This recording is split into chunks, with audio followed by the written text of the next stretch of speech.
新竹市高翠路的便當店頂禮拜呢，是因為駕駛爆炸造成2死2傷的意外。但今嘛消防局這禮拜開始是聯合稽查這市內2400多間餐飲業者，結果第一天就發現有業者這駕駛講煞有漏攝的情形。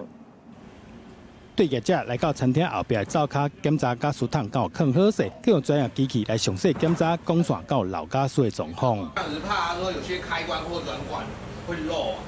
就這樣子，我們用這個紅外線來掃射這樣。業者講，平常時咧使用駕駛把真注意，沒用的時陣一定攏會隨甲駕駛開關緊起來。阮下班哦，最後一個人都要巡視一下哈，要關了。檢查對您來講較安全。真好啊，真好啊。安怎講？安尼對大家人身安全都很重要。廠商來幫我們做安裝，如果說他的觀念是正確的話，他的安裝的手法，他的是正確的方向的話是安全的。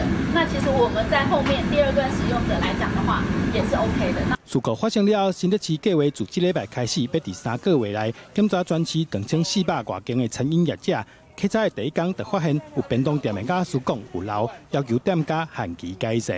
檢查項目包含瓦斯使用安全的情形，以及一些消防安全、建管相關的一個情形。我們發現這個防止傾倒裝置大部分都沒有安裝啊，雖然只是行政指導，我們也盡量的要求業者，以避免說在發生地震或者是劇烈搖晃的時候，瓦斯傾倒扯斷了瓦斯管線，造成漏氣。消防局也呼籲騎街的民眾，若有駕駛桶上好放佇通風的所在，避免駕駛漏唔知造成災害。買固定好勢，避免發生地動的時，駕駛桶倒去、講線斷去，發生危險。